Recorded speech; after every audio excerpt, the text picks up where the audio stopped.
Good morning বন্ধুরা। তো এখন হচ্ছে দেখো ঘর মুছতে মুছতে একটু রেস্ট নিচ্ছি। ঘর মুছতে মুছতে হাঁপিয়ে পড়েছে, সেই জন্য একটু বসে পড়লাম এখানটায়। এই যে ছেলে এখানে খেলা করছে সকালবেলা, তো ছেলের শরীরটা এখন একটু ভালো আছে, সেই জন্য দেখো খেলা করছে। সকালে সকালে খেলা করতে বসেছে, খায়নি। বললাম মুড়ি মাখিয়ে দিলাম, খেলো না, একটুখানি খেলো, তারপরে বললাম যে আমার পেটে ব্যথা করছে বলে আর খাইনি।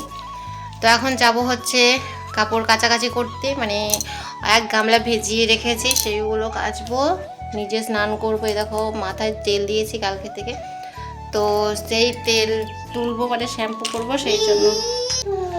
তো দেখো মাথায় কালকে তেল দিয়েছি আর আজকে মাথায় শ্যাম্পু করবো। আর চুলটা একটু বড় বড় হয়েছে, তো তাই জ্বরটা ছাড়ানো যায় না প্রতিদিন। আর চুল তেমন একটা ছেড়ে থাকাও যায় না, এতটা পরিমাণে গরম। আর দেখো চুল উঠে উঠে প্রচুর একদম পাতলা হয়ে গেছে। তো চলো এখন স্নান টান সেরে আসি, কাপড় কাচাকাচি করে আসি। তো দেখো বন্ধুরা, আমার স্নান টান করা হয়ে গেছে, করে দেখো পুজো টুজো দিলাম সবে। আর এখন হচ্ছে 11:15 বাজে। হ্যাঁ, তো এখন রান্না টান্না বসাবো। হ্যাঁ বলো। আচ্ছা, তো চলো। এই দেখো কাছাকাছি করেছি। তো এই যে দেখো বন্ধুরা, তোমাদেরকে তো বললাম যে এক গামলা কাছাকাছি ছিল, সেগুলো কেচেছি। আর এই কাঁথাটা কয়েকদিন আগেই কেচে দিয়েছিলাম। এগুলো সব আমার মায়ের হাতের তৈরি কাঁথা। তো এই কাঁথাটার ওপরে না কভার বসাবো, মানে হচ্ছে ওই আবার শাড়ি বসাবো আর কি। পুরোনো শাড়ি অনেক কটা আছে, তো সেখান থেকে দুটো কি কটা লাগে জানি না, তো সেই সব শাড়িগুলো দিয়ে বসিয়ে দেবো। আর এই যে দেখো, হ্যাঁ আচ্ছা তুলতে হবে না। এই দেখো মিনি ছানা দুটো কি অত্যাচার করছে আমাদের বাড়িতে, এদিকে ওদিকে চলে যাচ্ছে। আর এই যে দেখো তুলসী তলায় ধূপ দিলাম। এখানটায় দেখো ছোট্ট একটা পুঁইশাক হয়েছে, তাতে আবার পোকা লেগে গেছে। এই দেখো। তো এইদিকে দেখো বন্ধুরা, একটু বিকেলে খাবার জন্য টিফিন বানাচ্ছি। তো এখানটায় দেখো আমাদের মা ছেলের কাঁচতে কাঁচতে জীবন শেষ হয়ে যাচ্ছে। এই যে একটু টিফিন বানাচ্ছি। আর ওদিকে দেখো সোনাই দাঁড়িয়ে আছে, ওই যে ও সাপ দেখছে। সাপ এসছে একটা, ওই যে ওইখানটায় দাঁড়া সাপ এসছে, অনেকটা বড়। তো সেটাই এখন কোথায় কোথায় এদিকে চলে, এদিকে চলে। কোথায়? এই হ্যাঁ হ্যাঁ হ্যাঁ, ওই যে। থাক থাক থাক, এদিকে চলে, এদিকে চলে, এদিকে চলে, এদিকে আয়, এদিকে আয়, এদিকে হাই হাই হাই হাই আয় তাড়াতাড়ি এদিকে।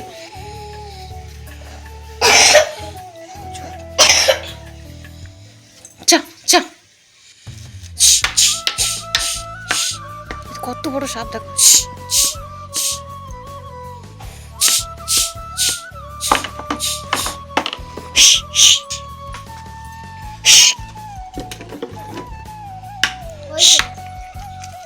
ও বাবারে, বাবু সর, বাবু সর, বাবু সর।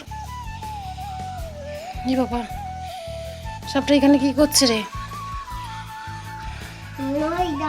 চুপ চুপ চুপ চুপ, বাবু সরে চ, সরে চ তুই। গাছ বেয়ে কোথায় যাবে দেখ। এই মা গাছ বাইছে, এই বাবু গাছ বাইছে। এই বাবা, এরা গাছ বাইতে পারে নাকি? এই দেখ দেয়াল বাইছে, সত্যি সত্যি। এই মা, এই যে দেখো বন্ধুরা, এই যে এই যে ওরে বাবারে, দেয়াল বেয়ে বেয়ে যাচ্ছে দেখো। এই সাপটা দেয়াল বেয়ে বেয়ে উঠে গেল পুরো ওপর পর্যন্ত। এই যে দেখো বেয়ে বেয়ে যাচ্ছে, এই যে এই যে এই যে দেখো, ওই দেখো এই সাপটা গাছ বাইতে পারে বাবু। এই মা সত্যিই তো, দেখ বাবু, এই বাবা এই গাছ বাইতে পারে রে সাপটা, কত বড় সাপ। ওই দেখ কি সুন্দর গাছ বাইছে। ওই যে ওই যে দেখো, ওই যে একটু ভালো করে লক্ষ্য করো তোমরা, দেখো গাছ বেয়ে বেয়ে চলে যাচ্ছে সাপটা। ইউ, দারুণ দৃশ্য তো। আমি তো পুরো অবাক হয়ে গেছি যে সাপ নাকি গাছ বাইতে পারে, ভাবতে পারছো? তাও আবার দাঁড়া সাপ। এগুলো আমি দেখেছি, মানে যে টিনের বাড়ি বা খড়ের চালের বাড়ি হলে না, আগে এই ওপর দিয়ে আসতো, বাঁশ বেয়ে আসতো। এখন গাছ বাইছে, ভাবতে পারছো একবার? এই সাপগুলো কিন্তু ক্ষতি করে না কারোর, কিন্তু তাও সাপ তো দেখে ভয় লাগবে, তাই না বলো? তো তো যাই হোক, চলো এই যে আমার টিফিন হচ্ছে এদিকে। তো এই যে দেখো বন্ধুরা, এই যে টিফিন হয়ে গেছে আমাদের।